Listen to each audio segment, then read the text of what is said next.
Hello everyone, myself Tushar Rana and I'm from Triple IT CCT and currently I'm a second year undergraduate student doing CSE from BTech. So हमने अपने पिछले lecture में अपना this first chapter जो कि हमारा class 12 का physical chemistry का फर्स्ट चैप्टर होता है इट इज सॉलिड स्टेट इसके क्वेश्चंस कर रहे थे हम ओके।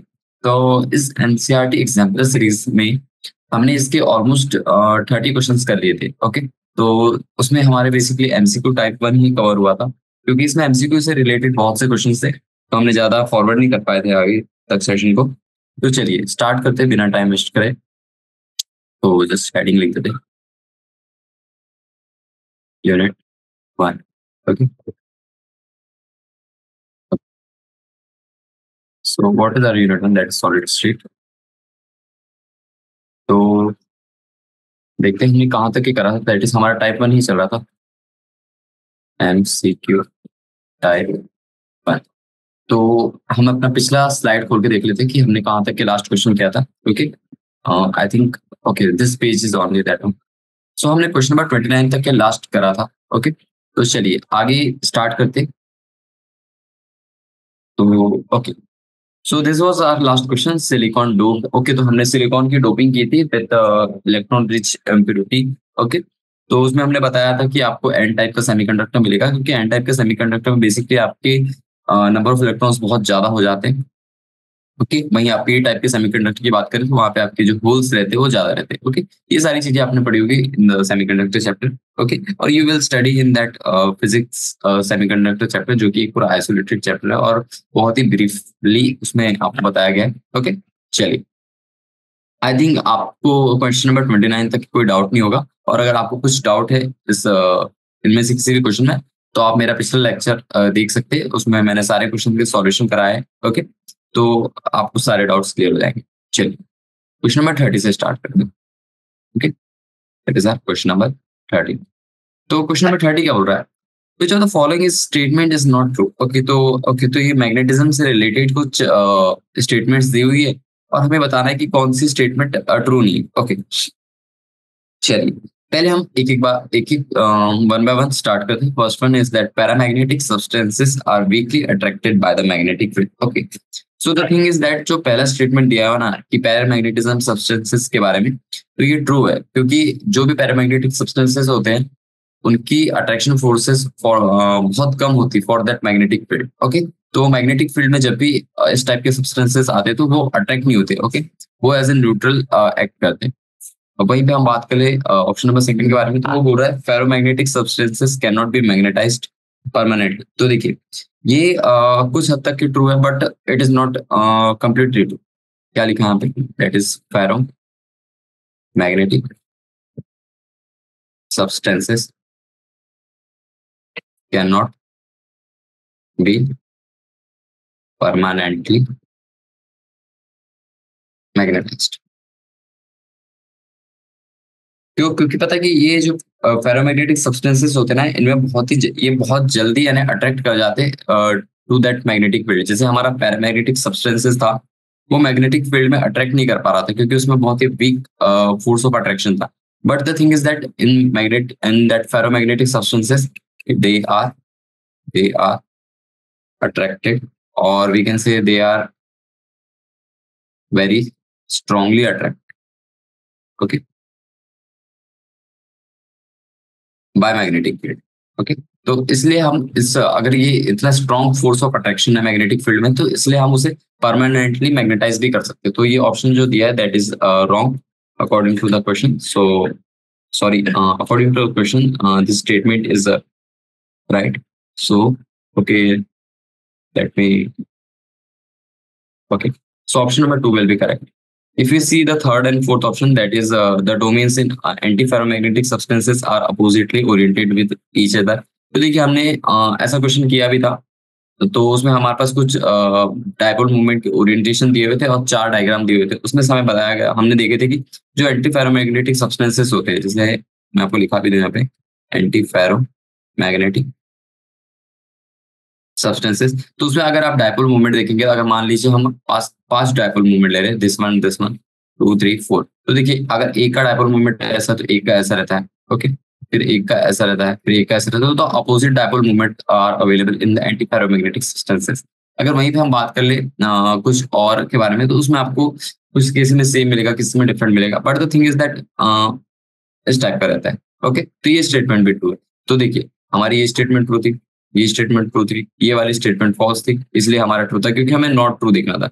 फिर देख ले fourth option, that is the pairing of electron cancels their magnetic, और ये तो ट्रू है एकदम ऑब्वियसली। चलिए, अब हम आगे बढ़ते हैं अपने क्वेश्चन नंबर 31 पे। तो क्वेश्चन नंबर 31 क्या बता, विच ऑफ द, ओके, तो इसमें आयोनिक सॉलिड्स के रिस्पेक्ट में बताना है कि कौन सी statement is not true. Okay, चलिए देख लेते हैं। तो हमने आयोनिक सॉलिड्स के ऊपर क्वेश्चंस भी करे हैं, और ऐसा शायद तक हमने आयोनिक सॉलिड्स के बारे में अच्छी खासी थ्योरी भी पढ़ी हुई होगी। ओके, तो देखिए, जो आयोनिक सॉलिड्स होते हैं उसके बारे में लिखा है। First one is that bigger ions form the close packed structure. Okay, तो ये बोल रहा है कि जो, अगर हम आयोनिक सॉलिड्स के बारे में बात करें, तो उसमें जो बिगर आयंस रहते हैं, ओके, वो बहुत ही क्लोजली पैक्ड रहते हैं। तो देखिए, ये स्टेटमेंट एकदम ट्रू है। ओके, अगर आप मान लीजिए किसी भी आयनिक सॉलिड के बारे में बात कर ले, तो उसमें जो आयंस रहेंगे, ओके, अगर मान लीजिए आयन है और इसका साइज वेरी बिग है, साइज इज वेरी, है ना, एक तरह रिस्पेक्ट में, किसी के रिस्पेक्ट में वेरी बिग, तो आप कहेंगे कि वहां पे आपका जो स्ट्रक्चर होगा वो क्लोजली पैक्ड होगा। क्योंकि अगर मान लीजिए आपके पास कोई आयनिक सॉलिड का स्पेस है, वहां पे अगर कोई आयन है बहुत बड़ा है और उसने पूरी स्पेस ऑक्युपायर कर लिया ऑलमोस्ट, ओके, तो वहां पे आपको पूरी पैकिंग एकदम ऑलमोस्ट क्लोजली मिलेगी। ओके, तो वहां पे आपको ज्यादा वेकेंट स्पेसेस नहीं मिलेगी, तो no loose packing will be there. अब वहीं पे हम बात कर ले, smaller ions occupy either the tetrahedral or the octahedral voids depending upon their size. तो देखिए, अब मान लीजिए अगर कोई ऐसा कुछ ऐसा क्यूबिकल स्ट्रक्चर, मान लीजिए किसी भी एक यूनिट निकालिए, यूनिट सेल बना लीजिए। ओके, अब मान लीजिए ऐसा कुछ सेल है, फिर इधर हमारे हर एक कॉर्नर पे एक एक एटम रहता है, तो देखिए उसमें जो वॉइड्स बच जाते हैं, तो जैसे मान लीजिए ये बिगर आयंस जो होते हैं, ओके, लाइक दिस वन, तो ये तो प्रॉपर स्पेस ऑक्यूपाई करेंगे। बट अगर मान लीजिए हम स्मॉल आयंस के बारे में बात करें, स्मॉल आयंस के बारे में, तो देखिए ये जो वॉइड्स बचती है ना, जैसे मान लीजिए ये है, तो इन दोनों के बीच में यानी यहीं कहीं कुछ कुछ टेट्राहेड्रल, यानी depending on the structure of that cell. Okay, तो आपने देखा होगा कि एचसीपी हो गया, बीसीसी हो गया, सीसीपी हो गया। ओके, तो different different cell are there. Depending on that, the smaller ions can occupy the tetrahedral voids or octahedral voids. Okay, तो आप सभी को पता होगा what are the voids. Okay, जो स्पेसेस हमारी कवर नहीं होती और वहां पे बच जाती। Okay, that is basically. अब वही बात कर लेते हैं third one, that is the occupation of all voids is necessary. हाँ, सही बात है।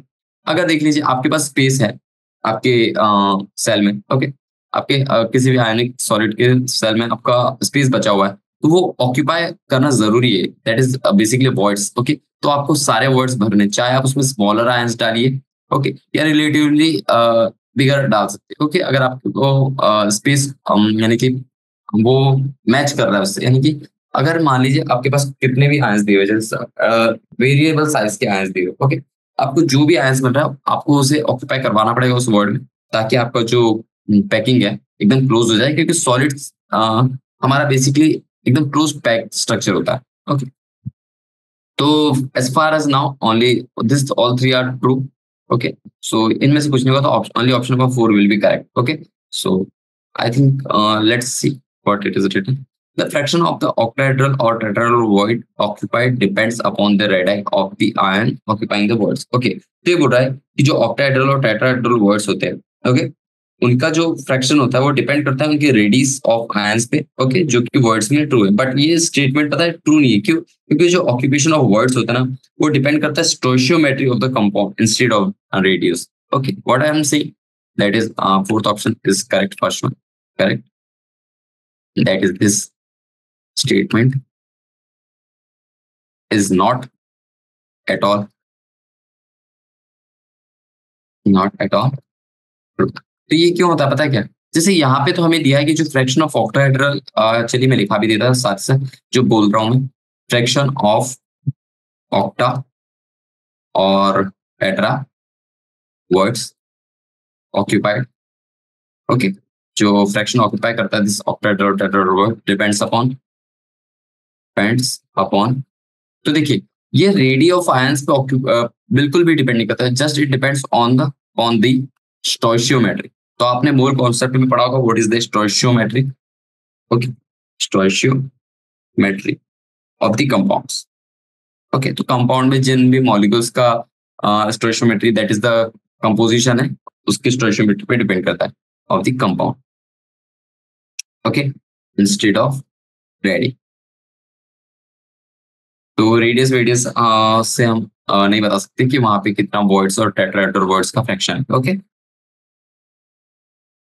चल, let's move on to question number 32। तो क्वेश्चन नंबर 32 क्या कह रहा है, चलिए देखते हैं। तो क्वेश्चन नंबर 32 बोल रहा है कि a ferromagnetic substances become a permanent magnet when it is placed in a magnetic field because, okay, तो वो बोल रहा है कि अगर हम फेरोमैग्नेटिक सब्सटेंस को किसी भी मैग्नेटिक फील्ड में रखते हैं तो वो परमानेंट मैग्नेट बन जाता है। तो इससे रिलेटेड हमने जस्ट अभी क्वेश्चन नंबर 30 किया था, उसमें उसने पूछा था कुछ फेरोमैग्नेटिक सब्सटेंसेस की मैग्नेटाइजिंग प्रॉपर्टी के बारे में। तो मैंने बताया भी था कि जो फेरोमैग्नेटिक सब्सटेंसेस होते हैं वो बहुत स्ट्रांगली अफेक्टेड होते टुवर्ड्स, सॉरी स्ट्रांगली अट्रैक्टेड होते टुवर्ड्स दैट मैग्नेटिक फील्ड, और उसी की वजह से अगर हम थोड़े ज्यादा समय तक अगर उस मैग्नेटिक फील्ड में उस फेरोमैग्नेटिक सब्सटेंस को रखेंगे तो वो परमानेंट मैग्नेटिक प्रॉपर्टी अक्वायर करने लगता है, ओके। तो वो बोल रहा है ये जो परमानेंट मैग्नेट बन रहा है उसके पीछे का रीजन क्या है, बेसिकली उसके पीछे का टेक्निकल रीजन, चलिए देखते हैं। तो देखिए उसके पीछे का बेसिकली रीजन है, हमारे पास ऑप्शन दिया, first one is that all the domains get oriented in the direction of the magnetic field, okay. तो देखिए जो पहला ऑप्शन दिया ना, वैसे तो आपको सारे ऑप्शन चेक करना है, पर जैसे मैंने पहला ऑप्शन पढ़ा तो मुझे वो सही लग रहा है। क्यों कि द थिंग इज दैट जब भी आप फेरोमैग्नेटिक सब्सटेंस को किसी भी मैग्नेटिक फील्ड में रखते हैं तो उसके जितने भी डोमेन्स होते हैं ऑफ दैट फेरोमैग्नेटिक सब्सटेंसेस वो टोटली अलाइन होते हैं in the direction of that magnetic field, जिसकी वजह से वहां पे मैग्नेटिक फील्ड की मैग्नेटिज्म की प्रॉपर्टी एक्वायर करने लगते हैं, okay. All the domains get oriented in the direction of magnetic field, okay. और ये सिर्फ तभी नहीं होता जब यानी कि हम किसी, यानी कि अगर आपने ये तो चलिए ठीक है, आपने अगर जैसे मैं एक सब्सटेंस ले रहा है लाइक दिस वन, ओके, आपको इस तरीके से थोड़ा और अच्छे से समझ आएगा। थोड़ा एग्जांपल लेते हैं, ओके। चलिए अगर हमने ये, oh sorry, okay wait, okay, let me draw once again. I don't know what happened. Okay, like this we can make, okay, like this is a ferromagnetic substances और ये हमारी होगी मैग्नेटिक फील्ड, ओके, ठीक है। तो इसके जो जितने भी डोमेन्स होंगे ना वो सारे इसी के डायरेक्शन में अलाइन हो जाते हैं, ओके। और अगर हम ये मैग्नेटिक फील्ड रिमूव भी कर दें, रिमूव दिस मैग्नेटिक फील्ड, कुछ टाइम के बाद जब उसने मैग्नेटिक प्रॉपर्टी एक्वायर करने लगी तब भी even after removal of applied magnetic field, जब आप मैग्नेटिक फील्ड को रिमूव कर देंगे तब भी आपका पता है क्या, the direction of all domains are aligned, okay. तभी भी आपका अलाइनेशन की प्रॉपर्टी एक्वायर होगा। तो ये फर्स्ट ऑप्शन इज करेक्ट। फिर क्या बोल रहा है, सेकंड बोल रहा है कि all the domains get oriented in direction, नहीं ये तो गलत बात है। अब फिर तो आपकी मैग्नेटिज्म प्रॉपर्टी शो ही नहीं होगी। Domains get oriented randomly, no, domains are not affected by the magnetic field, sorry, but अगर आप डोमेन ही अफेक्ट नहीं करवाएंगे तो फिर वहां पे आपकी मैग्नेटिज्म की प्रॉपर्टी शो नहीं हो पाएगी, that is the permanent magnet जो बन रहा है आपका, ओके। सो आपको ये सारी चीजें देखना है, फर्स्ट ऑप्शन से आप बेसिकली क्लियर कर सकते हैं, ओके ओके। सो क्वेश्चन नंबर 33 पे आते हैं। तो क्वेश्चन नंबर 33 बोल रहा था correct order of the packing efficiency in the different types of the unit cell, okay. तो हमें पैकिंग एफिशिएंसी के बारे में बात करी और हमने इससे रिलेटेड क्वेश्चन पिछली क्लास में किया हुआ है, ओके। मैंने आपको बताया था कि आपको पैकिंग एफिशिएंसी अच्छे से याद रखनी है सारे यूनिट सेल के लिए, ओके। दैट इज यहाँ पे दिया है, फर्स्ट वन इज FCC, फिर सेकंड वन दिया है हमारे पास BCC, ओके। और क्या कह दिया है, that is third one is that simple cubic cell, okay. तो आप सभी को पता होगा what is that cubic efficiency, और हमने इससे रिलेटेड क्वेश्चन किए हुए थे, ओके। तो चलिए देखते हैं। तो देखिए तक इसमें हमें करेक्ट ऑर्डर पूछा तो पहले हमें बताना पड़ेगा what is the packing efficiency for each of this cubic cell. तो देखिए जो FCC होता है ना, face centred cubic cell, okay, मैं यहाँ पे लिख दिया था, that is face centred, oh okay. बाकी तो आपको बताइए, ये हो गया हमारा बॉडी सेंटर, ओके। तो देखिए जो फेस सेंटर्ड यूनिट सेल होता है उसकी एफिशिएंसी बेसिकली 74% अप्रोक्सीमेट आती है। वहीं पर आप BCC के बारे में बात करेंगे तो वहां पे आपकी 68% एफिशिएंसी आती है। ठीक है। और उसके बाद में जो क्यूबिक सेल होता है वो ऑलमोस्ट 52% के साथ आता है। तो ये सारी टेक्निकल टर्म्स, सॉरी, ये सारी वैल्यूज आपको याद करनी होगी। ओके, अगर आपको याद नहीं कर सकते तो आपको फिर निकालना पड़ेगा प्रॉपर फॉर्मूला और वो रेडियस वगैरह लगा के। ओके, तो वो थोड़ा दिक्कत जाता है, तो आपको याद करना ज्यादा फायदेमंद होगा एक टाइप से। ओके, तो बस आपको अरेंज करना है। तो दैट इज द एफसीसी का सबसे ज्यादा है, फिर आपका बीसीसी का, and after that is simple cubic cell. Okay, तो our option will be which one, that is second one. Okay, चलिए क्वेश्चन नंबर 34 पे आते हैं।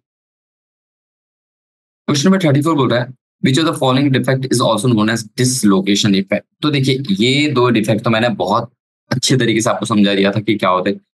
Non stoichiometric defect, I think no one is worrying about that, क्योंकि आपने पढ़ा होगा what is the non stoichiometric defect. Okay, तो अभी बात कर रहे हैं हम डिसलोकेशन डिफेक्ट। ओके, तो देखिए हमें बताना है कि डिसलोकेशन यानी कि इनमें से कौन सा डिफेक्ट है जिसको हम डिसलोकेशन डिफेक्ट के नाम से भी जानते हैं। तो चलिए देखते हैं। तो देखिए मैंने आपको पढ़ाया था कि एक स्कॉटी डिफेक्ट होता है, एक फ्रैंकल डिफेक्ट होता है। तो जो फ्रैंकल डिफेक्ट होता है ना, वही डिसलोकेशन डिफेक्ट के नाम से जाना जाता है। ऐसा क्यों? देखिए फ्रैंकल डिफेक्ट, तो फ्रैंकल डिफेक्ट में बेसिकली होता क्या है, तो देखिए इसमें जो एटम होता है वो डिस्प्लेस हो जाता है उसके लेटाइस पॉइंट से to an interstitial void. Okay, तो आपको पता होगा what happened in that Frenkel defect. An atom is displaced, जैसे नाम से इसकी टेक्निकल डेफिनेशन से ये आप देख सकते हैं कि इसका नाम ऐसा भी तो हो सकता है, that is dislocation defect. Okay, तो देखिए जो एटम होता है वो उसके लेटाइस पॉइंट से from its lattice point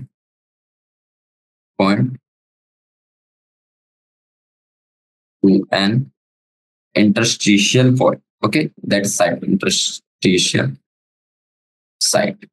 Okay, तो उसकी वजह से आपकी लेटेस्ट पॉइंट जो होता है ना, सो जो आपका लेटेस्ट पॉइंट है, latest point creates an vacancy here. Okay, तो उस एटम की वजह से वहां पे वैकेंसी आ जाती है। ओके, और ये बेसिकली हमारा ना जो आयनिक क्रिस्टल्स होते हैं ना, उन्हीं में देखा जाता है, क्योंकि वहां पे साइज ऑफ एनायन जो होता है ना वो बहुत ज्यादा लार्ज होता है as compare to the cation. Okay, तो वहां पे जो एटम्स होते हैं वो डिसलोकेट हो जाते हैं फर्दर, और वहां पे डिसलोकेशन डिफेक्ट होता है। तो मैं ये भी चीज दिखा देता, that is extra that is this is usually occurs in ionic solids, sorry ionic crystal। Okay, तो आयनिक क्रिस्टल में बेसिकली देखा जाता है वो जहाँ पे साइज ऑफ एनायन जो होता है वो बहुत ज्यादा होता है, where size of anion is large. Okay, और वहां पे कैटायन का डिसलोकेशन दिखता है हमें। ओके, तो इसी की वजह से इसे डिसलोकेशन डिफेक्ट भी कहते हैं। चलिए let's move on to question number 35। तो क्वेश्चन नंबर 35 क्या कह रहा है? क्वेश्चन नंबर 35 बोल रहा है कि in the cubic close packing the unit cell has. Okay, तो अब हमारी बात चल रही सीसीपी के बारे में। ओके, तो देखिए मैंने आपको पहले ही बताया था कि अभी तक के जो हम कर रहे थे वो देखिए जैसे जैसे आप चैप्टर में जाते हैं ना, वैसे वैसे आपके एमसीक्यू टाइप भी उसी तरीके से डिजाइन हो। तो देखिए आपने स्टार्टिंग में आपने थ्योरी वाले बहुत से क्वेश्चन देखे, थोड़े इजी टाइप के क्वेश्चन देखे। अब यहाँ पे देखिए जो सीसीटीपी और ये एफसीसी वाला जब चालू होता है ना, that is unit cell. Okay, तो इसमें आपको पता है प्रॉपर क्वेश्चंस मिलेंगे, that is the numerical type question. वैसे अभी तक आपको दिखे नहीं क्योंकि जस्ट इज एमसीक्यू टाइप। तो यहाँ पे आपको प्रॉपर उनकी इन्फॉर्मेशन एफिशिएंसी वगैरह हो गया जो एकदम प्री डिफाइंड वैल्यूज है उसी पे रिलेटेड क्वेश्चन पूछ लिया है। ओके, तो बहुत इजी इजी है। But the thing is that आपसे कभी भी कुछ पूछ सकते हैं कि आपकी सीसीटीपी में मान लीजिए आपने एक यूनिट सेल हटा दिया, एक यूनिट सेल एक्स्ट्रा डाल दिया, तो वहां पे आपकी एफिशिएंसी पे क्या दिक्कत आएगी। ओके, तो ये सारी चीजें हो सकती है, तो आपको सारे क्वेश्चंस पे ध्यान देना। ओके, चलिए तो बोल रहा है in unit sorry in cubic close packing the unit cell has four tetrahedral voids each of which is shared by the four adjacent unit cell, four tetrahedral voids within the unit cell, eight tetrahedral void जो कि हमारा first question के same है। Okay, तो देखिए एक में 4 और एक में 8 के बारे में बात करें, तो चलिए देखते हैं। तो जो हमारा सीसीसीपी होता है ना बेसिकली उसमें 8 टेट्राहेड्रल वर्ड्स होते हैं। ओके, वो भी पर unit cell of close packing. Okay, तो our option will be fourth one, that is 8 tetrahedral voids within the unit cell, within the unit cell. Okay, क्यों? क्योंकि जो सी सॉरी हाँ, because since in CCCP structure, अगर आप सीसीसीपी का structure थोड़ा सा दिमाग में लाएंगे, ओके, तो वहां आप देखेंगे there are 4 atoms, there are 4 atoms per unit cell, okay. And number of tetrahedral bonds क्या होता है आपको पता ही है, और आपने ये फॉर्मूला पढ़ा होगा, that is number of tetrahedral bonds is equals to twice the atoms, okay, twice the atoms. और आपको मैंने अभी बताया कि एटम तो उसमें 4 होते हैं, तो that is basically 8 tetrahedral bonds within the unit cell. चलिए अब चलते हैं क्वेश्चन नंबर 36 पे। तो फाइनली हमारे और 2 क्वेश्चन बचे, फिर हमारा एमसीक्यू टाइप 1 खत्म हो जाएगा। तो देखिए आप देख सकते इस क्वेश्चन यानी एमसीक्यू टाइप 1 से देख सकते हैं कि इसमें कितने कितने मल्टीपल चॉइस ऑफ क्वेश्चंस बन सकते हैं, ओके। तो आपको एक एक चीज ध्यान रखनी है, एक एक बारीकी से आपको थ्योरी पढ़नी है, ओके। और आपको बेसिकली ये जो यूनिट सेल्स है ना, इनकी वैल्यू तो आपको याद ही रखनी है, ओके, क्योंकि वो इफिशियंसी हो गया, इसमें कितने वॉइड्स होते हैं, कितने नंबर ऑफ एटम्स प्रेजेंट होते हैं, ओके, ये सारी चीजें आपको पता रहनी चाहिए, आपको वहां पे सोचना नहीं चाहिए, ओके। चलिए तो क्वेश्चन नंबर 36 है the edge length of the unit cell in the terms of the radius of the spheres constituting FCC, BCC and CC simple cubic cell। तो हमें बताना है इन तीनों यूनिट सेल के बारे में, हमें बताना है कि उनकी यूनिट सेल की एज लेंथ, ओके, उनके edge length of unit cell बतानी है, okay, in terms of radius, okay. तो रेडियस के रेस्पेक्ट में तो देखते हैं, तो हमें बताना है edge length in terms of what radius. तो रेडियस के टर्म में हमें बताना है एच लेंथ। तो चलिए देखते हैं, आप जब कैलकुलेट करेंगे तब भी आप इसी तरीके से कैलकुलेट करते हैं। तो मैं यहाँ कैलकुलेट नहीं करूंगा, यहाँ मैं डायरेक्ट वैल्यू बताऊंगा आपको, क्योंकि ये थोड़ा हार्ड टास्क होता है, ओके। तो चलिए, और हम अभी टाइम वेस्ट नहीं करेंगे। FCC, BCC and simple cubic cell. देखिए इसका आंसर बेसिकली क्या होता है बताइए, अगर हम एफसीसी क्रिस्टल के बारे में बात करें फर्स्ट वन, तो चलिए मैं थोड़ा सॉल्यूशन भी कर देता अगर मुझे, बट हम डायग्राम नहीं बनाएंगे, ठीक है। देखिए जो एफसीसी क्रिस्टल होता है ना, एफसीसी, तो उसमें जो एटम्स होते हैं, atoms touch each other first at face diagonals, okay. तो जो फेस डायगोनल है, जैसे अगर आप मान लीजिए ऐसे कुछ स्ट्रक्चर बना रहे हैं, यहाँ कुछ एटम है, यहाँ कुछ एटम है, तो बेसिकली सॉरी, हाँ, एक ये हो गया, फिर एक ये हो गया, ओके। तो आपने मान लीजिए ऐसा कुछ बनाया, ठीक है, कुछ भी बना लिया, तो फेस डायगोनल पे जो होते हैं वो एक दूसरे को टच करते हैं, ओके। सो अगर मान लीजिए आपकी एज लेंथ ए है, ओके, तो ये ए है तो डायगोनल में इसकी जो वैल्यू कितनी आ जाएगी, that is the root 2 times of a. और ये मान लीजिए आर है, ये आर है, ये आर है, ये आर है, तो कितने बार आर हो गया, that is equals to 4 times of r. तो आप जब आप इसकी वैल्यू निकालेंगे, that is the edge length this one, तो ए की वैल्यू कितनी आ जाएगी, 4 r divide by root 2, okay. तो आप इसको ऐसे भी कैलकुलेट कर सकते हैं, जिसको आप ऐसे लिख दीजिए √2 × √2 × -2 डिवाइडेड बाय √2। तो √2 से √2 कैंसिल करिए और ये इसका आर हो गया, तो आपकी ए की वैल्यू आ जाएगी that is 2 times of √2 r. तो for FCC the edge length will be 2 times √2 r. इस तरीके से आप बीसीसी का भी कैलकुलेट कर सकते हैं। चलिए मैं बीसीसी का भी बताता हूँ उसमें क्या फंडामेंटल पॉइंट रहते हैं। इसमें जो एटम्स होते हैं बॉडी डायगोनल पे, वो भी टच ईच अदर करते हैं, ओके। तो हमने देखा था कि जो हमारा, सॉरी, मैंने यहाँ पे गलत दिखा दिया, that is this one is face diagonal, okay. ये जो ये डायगोनल होता है तो सामने की फेस के साइड में आपका टच करेगा, बट अगर आप बॉडी डायगोनल के बारे में बात करेंगे, okay, that is this one body centred cubic. तो here the atoms at the body diagonal, okay, body diagonal touch each other, okay। तो अब जो बॉडी डायगोनल होगा वहां पे अटैच एक दूसरे को टच करते हैं। सो ये आपको चीजें याद रखनी, ओके। तो आपको भी इसी तरीके से इसका स्ट्रक्चर बनाना है, ठीक है ना। ओके, सो आपको इसमें क्या आ जाएगा, जो बॉडी डायगोनल आता है दैट इज बेसिकली √3 ये आ जाता है, that is equals to 4 r. तो ये जो वैल्यू आती है that is r body diagonal value, okay. तो आप इससे निकाल सकते हैं आर की वैल्यू। सॉरी ए की value that is 4 times of √3 a. Okay, 4/√3 a, that is for BCC. तो ऐसे कुछ ऑप्शन अगर मैं अभी से मैच करना चाहूँ तो दैट इज, मुझे फर्स्ट ऑप्शन तो पहले ही दिख गया. ओके, तो हमारा फर्स्ट जो ऑप्शन होगा वो सही होगा, बट हम चलिए उसका भी कैलकुलेट करते हैं. That is for simple cubic cell. तो ये तो बहुत ही सबसे इजी यही होता है. Okay, that is third one, that is simple simple cubic cell. तो सिंपल क्यूबिक सेल के बारे में अगर हम बात करें तो उसमें जो होते हैं ना, जो एटम्स होते हैं वो कॉर्नर्स पे टच करते हैं एक दूसरे को. They touch each other at corners. Okay, तो देखिए अगर कॉर्नर्स के बारे में बात हो गई है तो आप बस सिंपली ऐसे कुछ बना लीजिए उसका यूनिट्स है कि थोड़ा और अच्छे से बना लेते हैं. Okay, like this one corner है. तो चलिए देखते हैं. Okay, थोड़ा ड्राइंग छोड़ दीजिए मेरा. चलिए मैं थोड़ा ट्राई कर लेता हूँ अच्छे से बनाने. Okay, like this one. तो आप कॉर्नर पे एक एटम बना लीजिए, फिर एक दूसरे कॉर्नर पे एक एटम बना लीजिए. तो ये जो डिस्टेंस है this one is r, this distance is r, और ये जो पूरा टोटल डिस्टेंस है जो हमें पता है that is equal to edge length equal to a is equal to 2 times of r, that is basically r plus r. Okay, तो आपको निकाल सकते हैं that is 2r is the value for SCC. Okay, so simple. Question number 36. Question number देखिए, ये चीज अगर आप याद करके रखेंगे तो आपको ये कैलकुलेट करने की जरूरत नहीं पड़ेगी. ओके, तो I would prefer you for to just learn it. Okay, which of the following represents the correct order of conductivity in solids? Okay, order of conductivity, ये चेक करना है.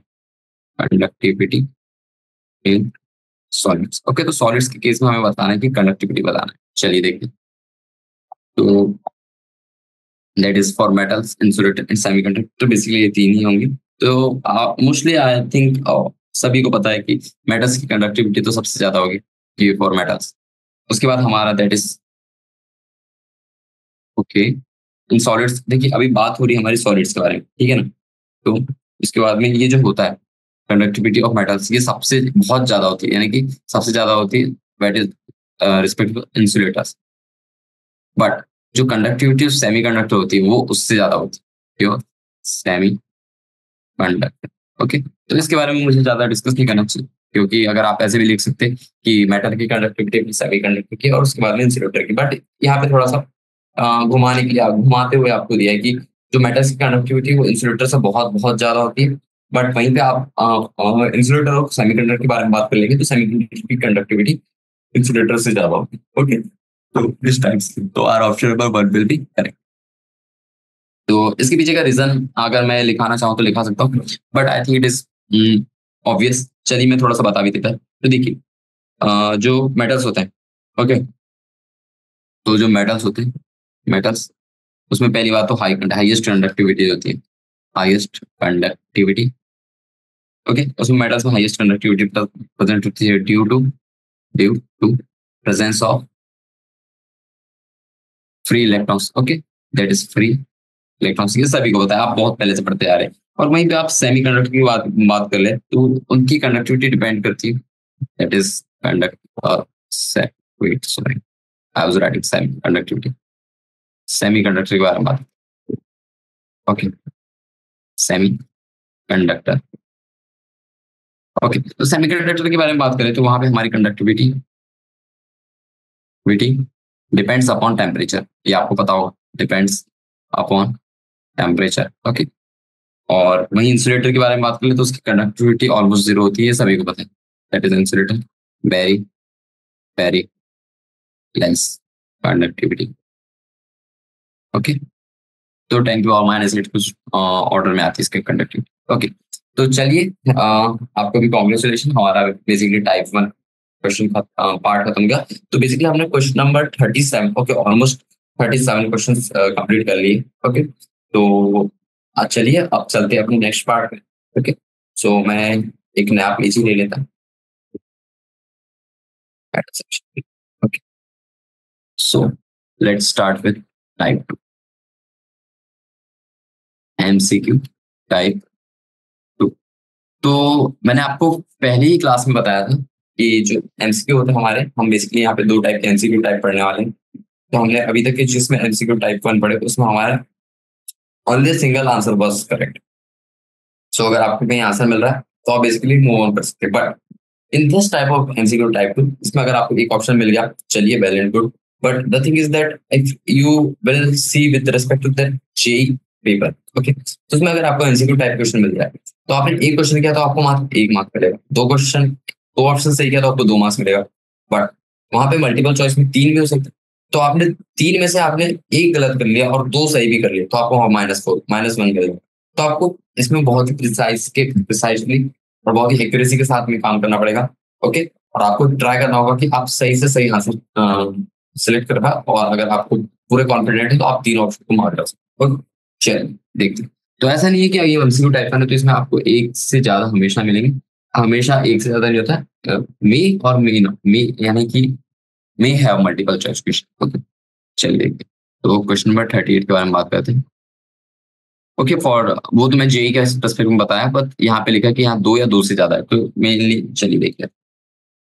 तो क्वेश्चन नंबर 38 क्या बोल रहा है? Which of the following is not true about the voids form in the 3D hexagonal close packed 3D HC CP, okay. Hexagonal close packed cell भी हमें बताना है, ठीक है। तो चलिए देखते हैं। तो पहला ऑप्शन क्या दिया हुआ है हमारे पास? A tetrahedral void is formed when a sphere of second layer is present over the triangular void. Okay, तो फर्स्ट स्टेटमेंट तो true, first one is true. Why? क्योंकि ये हमें पता है कि जब भी हम हेक्सागोनल क्लोज पैकिंग देखते हैं तो उसमें जो टेट्राहेड्रल वॉइड होता है वो तभी फॉर्म होता है जब आपकी सेकंड लेयर का स्फीयर जो है वो एक ट्रायंगुलर वॉइड के, यानी फर्स्ट लेयर में जो ट्रायंगुलर वॉइड बनती है उसके ऊपर आपका सेकंड दैट इज स्फीयर बनता है। दैट इज, अगर मान लीजिए आपका ये ऐसा कुछ ट्रायंगुलर वॉइड बन रहा है, ओके, तो this was, okay, this was the triangular void formed in that first layer, okay, this was the first layer। तो इस ट्रायंगुलर वॉइड के ऊपर, इस ट्रायंगुलर वॉइड के ऊपर एक स्फीयर बनेगा, और ये जो स्फीयर होगा that is of second layer, okay. तो ये स्टेटमेंट तो सही है, और इसी की वजह से आपका टेट्राहेड्रल वॉइड बन जाता है। आप जब इसका स्ट्रक्चर देखेंगे ना तो आपको और अच्छे से समझ आएगा। चलिए, अगर आप सेकंड वाले स्टेटमेंट के बारे में बात करेंगे तो सेकंड वाला लिखा है कि that is the all the triangular voids are not covered by the spheres of the second layer. Okay, तो this is also a true statement because जितने भी triangular void होता है ऐसा नहीं होता कि सारे फर्स्ट लेयर के triangular voids कवर हो जाएंगे with the second layer of spheres. Okay, तो कुछ voids कुछ और चीज में काम आते हैं। Okay, तो first and second are true. अब थर्ड के बारे में बात करते हैं। तो थर्ड दिया है कि tetrahedral voids are formed when the triangular voids in the second layer lie above the triangular voids in the first layer and the triangular shape of these voids do not overlap. So the thing is that that third option is not correct. Okay. तो जो triangular word होते हैं ना second layer के, वो exactly triangular words of the first layer और के ऊपर प्रेजेंट होते हैं, और जो ट्रायंगुलर शेप होता है ना इन वर्ड्स का वो अपोजिटली ओवरलैप करते हैं। ओके, तो यहाँ पे आपको ये याद रखना पड़ेगा, this is the wrong statement, यानी ये हमारा हो जाएगा true, third one will be wrong. Okay, क्यों होता है? क्योंकि बेसिकली जो ट्रायंगुलर वर्ड्स होते हैं ना, triangular the shapes of these voids, okay, it oppositely overlap, okay, they oppositely overlap। तो यहाँ बोल रहा है कि बिल्कुल भी ओवरलैप नहीं करता, but the thing is that जब आप ट्रायंगुलर शेप ऑफ वर्ड्स देखेंगे तो वहां पे आपका अपोजिट ओवरलैप दिखता है। चलिए, तो थर्ड स्टेटमेंट तो हमारा सही हो गया, दैट इज नॉट करेक्ट। अब हम फोर्थ के बारे में बात करते हैं। That is fourth one is octahedral words are formed when the triangular words in the second layer exactly overlap the similar words in the first layer। Okay, अब ये बोल रहा है कि जब आपका ट्रायंगुलर वर्ड सेकंड लेयर, अब देखिए हमने अभी तो बात करी फर्स्ट लेयर की, जैसे फर्स्ट लेयर सेकंड, अब ये सेकंड लेयर में जो ट्रायंगुलर वर्ड्स बन रहे हैं, ओके, तो उन वो एग्जैक्टली ओवरलैप हो जाते हैं with that first layer of words, okay, और उससे आपका ऑक्टाहेड्रल वर्ड्स बनता है। तो देखिए ये जो स्टेटमेंट है ना ये भी गलत स्टेटमेंट है। तो देखिए मल्टीपल चॉइस में 3 और 4 आंसर आ जाएगा। This is also an wrong statement. क्यों होता है? क्योंकि पता है क्या, जो ऑक्टाहेड्रल वर्ड्स होते हैं, because because because octahedral voids are formed when triangular void of second layer is not completely overlapped. और यहाँ पे लिखा था कि when it exactly overlapped, but the thing is that of the second layer is not completely overlapped. Okay, so this was the basic reason behind that option number 4. तो आपको ये चीज चेक करना है. तो अगर आप इस टाइप का कुछ स्ट्रक्चर देखेंगे, ओके, तो आप ऐसे बहुत से मॉलिक्यूल बनते हैं. जैसे आप मान लीजिए एक ऐसा बना लीजिए, फिर एक ऐसा बना लीजिए, एक ऐसा बना लीजिए. ठीक है, ये हो गया हमारी फर्स्ट लेयर. अब उसके जस्ट पीछे में आप ऐसे और बहुत से मॉलिक्यूल्स बनाते जाइए. ठीक है, ऐसे बहुत से मॉलिक्यूल बनाते जाइए, तो अब आपको वहाँ पे ऑक्टाहेड्रल बॉन्ड भी दिखने लगेगा. ओके, ये कुछ ऐसा आता है, ये कुछ ऐसा आता है. मैं थोड़ा रफ स्ट्रक्चर बनाया, तो ये हमारी जो हो गई फर्स्ट लेयर हो गई, फिर उसके ऊपर में आपकी सेकंड लेयर हो गई. तो इस टाइप की कुछ लेयर्स बनती जाती है आपकी. ठीक है ना, तो वहीं पे आपको ऑक्टाहेड्रल बॉन्ड दिखेगा जब आप इसके पीछे और एक एक लेयर बनाते जाएंगे. ठीक है ना, तो इस टाइप से आप देख सकते हैं. तो दैट वाज आवर क्वेश्चन 38. चलिए क्वेश्चन नंबर 39 पे आते हैं. तो क्वेश्चन नंबर 39 बोल रहा है the value of magnetic moment is zero in the case of anti ferromagnetic substances because the domains. चलिए देखते हैं. तो इसमें बोल रहा है कि जो मैग्नेटिक मोमेंट जीरो आता है हमारा एंटी फेरोमैग्नेटिक केस में, anti ferromagnetic substances have zero magnetic moment because क्या होता है. तो इसमें बेसिकली अगर आप देखेंगे फर्स्ट वन क्या लिखा है, गेट्स बिकॉज द जो डोमेन्स होते हैं gets oriented in the direction of the applied magnetic field. नहीं, ये चीज तो हमारा फेरोमैग्नेटिक सब्सटेंसेस के साथ में होता था. ये मैंने आपको बताया भी था, ये हमने क्वेश्चन भी किया है इन एमसीक्यू टाइप में. तो first one will be wrong. Second, gets oriented opposite to the direction of the applied magnetic field. I think this one is also wrong. Third one, are oppositely oriented with the respect to the other without the application of the magnetic field. हाँ, यहाँ magnetic field का कोई फंडा नहीं आता और ये जो डोमेन्स होते हैं वो अपोजिटली ओरिएंटेड होते हैं. ओके, एक दूसरे के रिस्पेक्ट में. ठीक है, so that is the third one will be our right statement. फिर फोर्थ देख लेते हैं. तो दो से दो ज्यादा, तो एक तो कर ही लीजिए. फिर कैंसल आउट ईच अदर. हाँ, वही बात है, अपोजिटली ओरिएंटेड है तो क्या है, एक दूसरे के मैग्नेटिक मूवमेंट को कैंसिल आउट करेंगे जिससे आपका मैग्नेटिक मूवमेंट आपका जीरो आएगा. ओके, तो ऐसे देख सकते हैं. अगर आप एग्जाम्पल ले कोई, ओके, तो अगर आप फेरो इस सैंपल, अगर आप MnO ले, तो आप एक एग्जाम्पल होता है मैग्नीशियम ऑक्साइड, तो उसमें आप ये चीज चेक कर सकते हैं. ओके, तो उनके मैग्नेटिक डायपोल मूवमेंट एक दूसरे के अपोजिटली ओरिएंटेड होते हैं और वहां पे वो एक दूसरे के डायपोल मूवमेंट को कैंसिल आउट करें. ओके, चलिए let's move to question number 40. So question number 40 क्या हो रहा है, which of the following statements are not. Okay, फिर से देखिए पूरा चैप्टर ही थ्योरी बेस्ड है. मैं आप पहले ही बताया था आपको कि chemistry is all about theory part. आपको याद करना होगा, बार बार बार बार. कुछ एक्सेप्शन होंगे. ओके, ये सारी चीजें रहती है ऑर्गेनिक सॉरी फिजिकल केमिस्ट्री में. वैसे बेसिकली कम देखी जाती है, बट ये जो चैप्टर है ना, इसमें ये सब मिला जाएगा. लेकिन जब आप शॉर्ट आंसर टाइप क्वेश्चन आएंगे तब आपको थोड़ा और मजा आएगा, क्योंकि कुछ हम वहाँ पे FCC BCC से रिलेटेड कुछ न्यूमेरिकल क्वेश्चन करेंगे. ओके, तो चलिए क्वेश्चन नंबर 40 क्या बोल रहा है. पहला दिया है vacancy defects result in the decrease in the density of the substance. Okay, तो ये बोल रहा है कि आपकी जो वैकेंसी डिफेक्ट यानी कि जो आपके सेल्स होते हैं उसमें अगर वैकेंसी आ जाती है, उनके बीच में डिफेक्ट आ रहा है, तो वो रिजल्ट करता है in the decrease of density of substance. तो वहां पे आपकी सब्सटेंस की डेंसिटी डिक्रीज होने लगती है. तो चलिए देखते हैं. तो जो पहला स्टेटमेंट है वो तो सही नहीं है, यानी sorry it is true, but हमें गलत स्टेटमेंट टिक मार्क कर रहे हैं, तो ये हम लिखेंगे एज ए ट्रू. फिर बाद में हम चेक करते हैं. फिर सेकंड डिफेक्ट क्या, सेकंड वाला ऑप्शन क्या दिया, that is interstitial defects result in increase in the density of the substance. Okay, this is also true because जो interstitial defects होते हैं उसके कारण interstitial voids में आपके जो smaller elements हैं वो आ जाते हैं जिससे आपकी density of substance increase करने लगता है. Okay, तो second one is also true.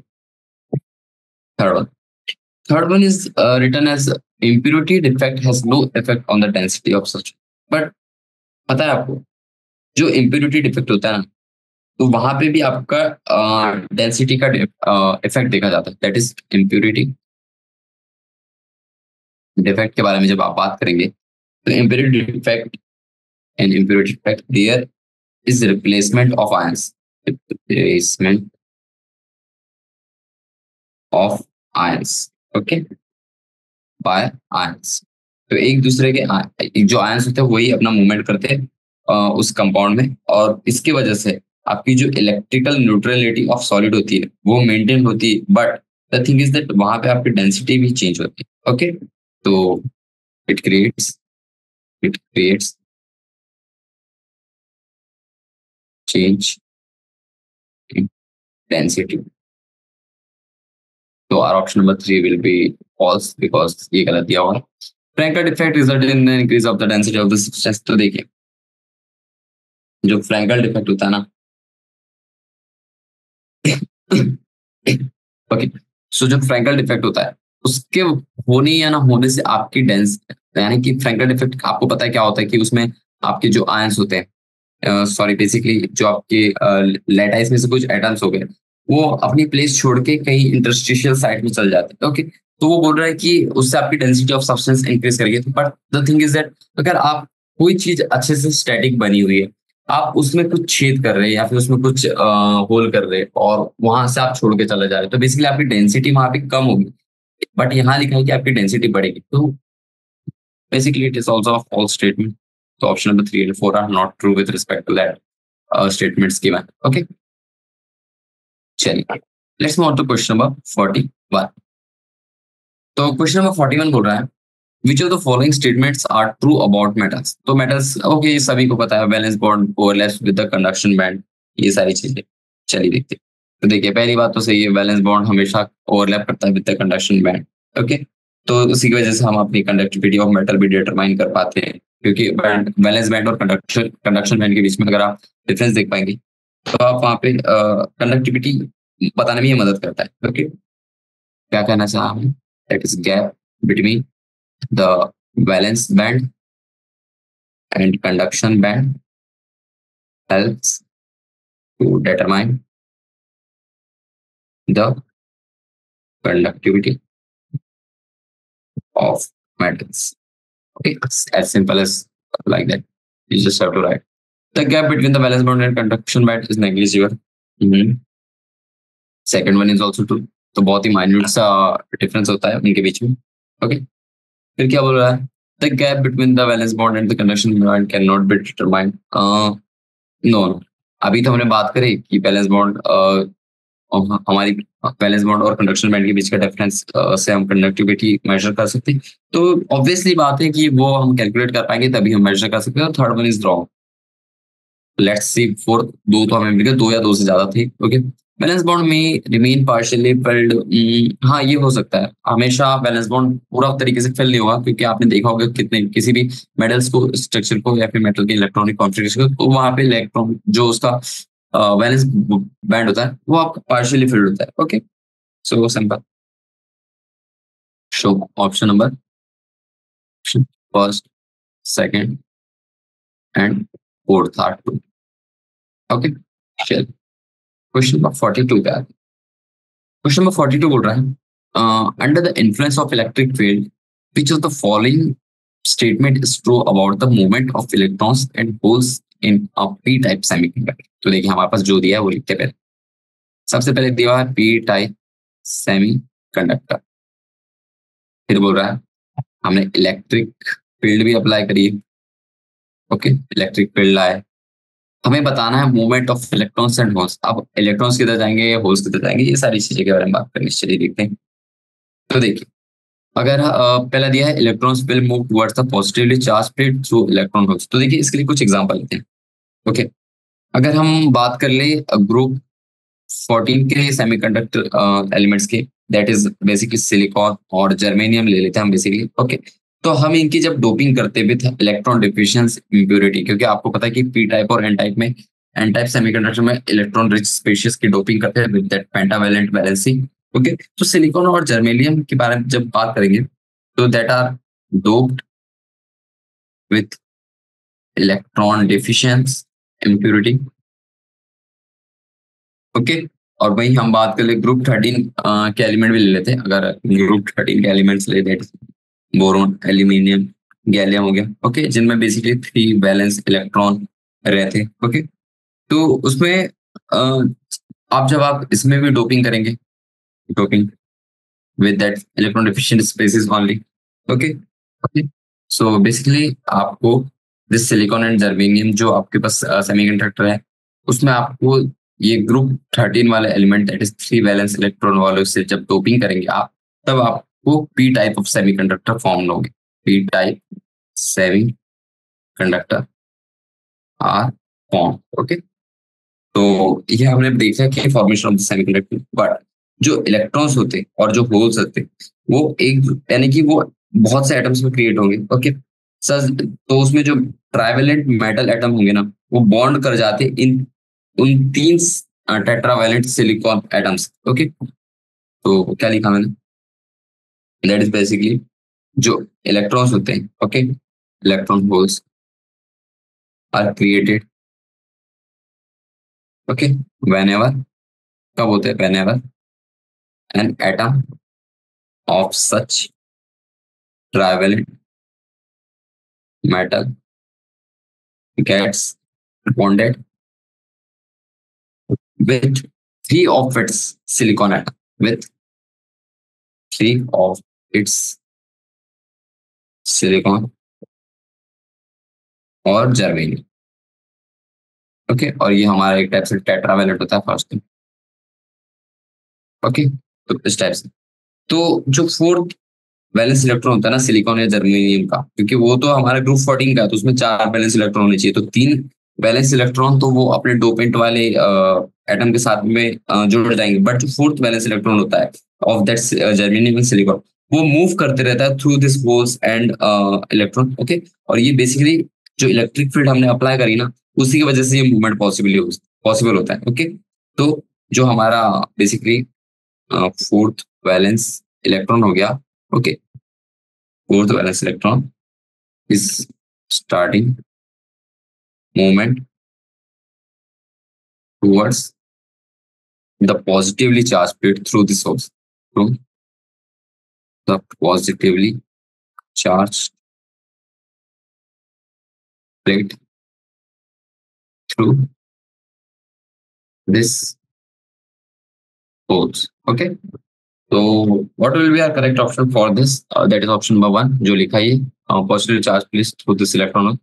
फिर हमारा सेकंड ऑप्शन क्या दिया, holes will appear to be moving towards the negatively charge. हाँ, ये बात सही, ये भी जब इलेक्ट्रॉन उस होल्स की तरफ से मूव कर रहा है तो वो होल्स उसके अपोजिट में मूव करते हैं। तो नेक्स्ट ऑप्शन क्या, बोथ इलेक्ट्रॉन्स और holes are to move. No no, this one is wrong, दोनों एक जगह नहीं जाते। Movement of electron is not related to the holes, no it is false, this one is also false, they are very well related to each other. Okay, so I think हमने बहुत सारे question करे, तो just take a 2 minute break, have water, and we will resume it again. Okay, okay.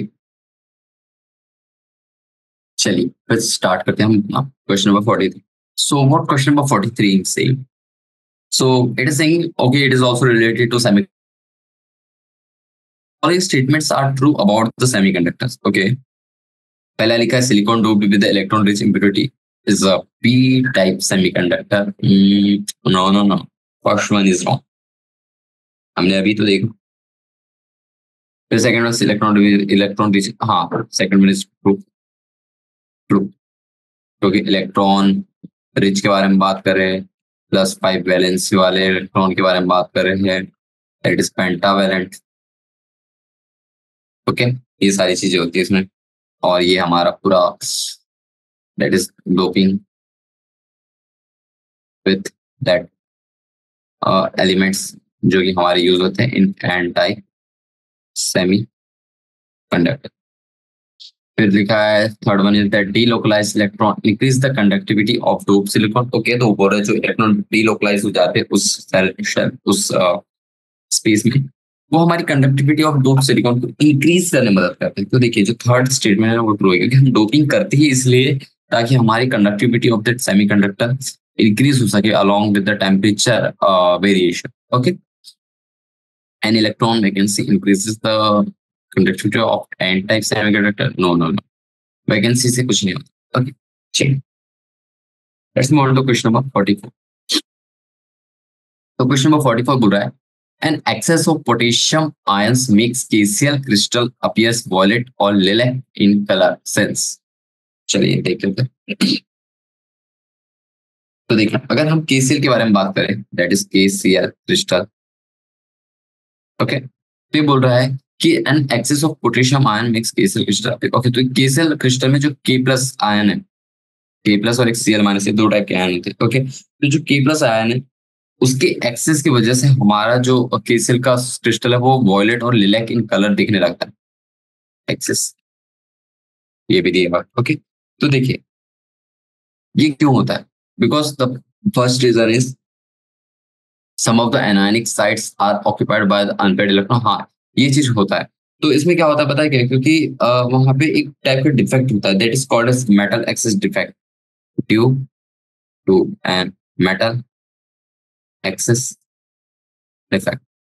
Okay, तो यहाँ पे देखिए आपका देखिए पोटेशियम एक टाइप का मेटल है और वो हमें एक्सेस मिल जाए, तो वहां पे मेटल एक्सेस डिफेक्ट देखा जाता है. तो यहीं पे क्या होता है पता है? जो एनायनिक पार्ट होता है ना, वहां पे एक वैकेंसी क्रिएट हो जाता है, that is the anionic vacancy are found to be created due to what? This movement of that potassium atoms. Okay, क्योंकि वो एक्सेस में. अब देखिए आपका के एनायन की वैकेंसी हो गई वहां पे. ओके, तो ऐसा कुछ होता है. और जब आप इस क्रिस्टल को हीट करते इन एटमॉस्फेयर, ओके, तो जो पोटेशियम वेपर और जो क्लोरीन नेगेटिव आयन है ना, वो डिफ्यूज करने लगते हैं उस सरफेस पे. ओके, तो इसी की वजह से वहां पे. और ये क्यों होता है? ये होता है हमारा लॉस ऑफ इलेक्ट्रॉन की वजह से, क्योंकि जो के प्लस एटम है वो बहुत सारे आयंस ऑक्यूपाई करके रहते हैं. तो जब आप उसे हीट करेंगे इन द एटमॉस्फेयर, तो वो धीरे धीरे अपने इलेक्ट्रॉन छोड़ने लगता है. ओके, और वो वहां पे डिफ्यूजेशन की प्रोसेस स्टार्ट होने लगती है. ओके, तो ये सारी चीजें होती है. फिर उसी की वजह से आपका दिस कलर कंडीशन भी दिखने लगता है. फिर और एक नेक्स्ट रीजन देख लेते हैं. Some of the anionic sites are occupied by a pair of electrons. No no, it is occupied by an unpaired electrons. तो हमारा that is second one will be wrong. Third one क्या है? There are vacancies at some anionic sites. No, it is filled with that K plus ions. फिर sorry, that are filled with that unpaired electron. Fourth one is F-centered are created with impart the color to the crystal. तो देखिए, तो जो anionic sites है, क्या बोला मैंने? The anionic sites are occupied by that unpaired electron, occupied by an unpaired electrons. Okay, और उसी को हम क्या कहते हैं पता है? Are known as F centers. Okay, तो ये जो अनपेयर्ड इलेक्ट्रॉन्स आके बैठ जाते हैं ना एनायनिक साइट्स पे, तो उसी को हम एफ सेंटर्स कहते हैं. और ये जो एफ सेंटर होते हैं ना, यही एकदम मेन रीजन होते हैं for imparting the colour to the crystal. Okay, तो एफ सेंटर आर रिस्पॉन्सिबल कह सकते हैं simple for this colouring. Okay, तो अगर आप किसी इंस्टांस के लिए देख रहे, तो आपका जो NaCl है, ओके, NaCl वो येलो टू वॉयलेट चल जाता है.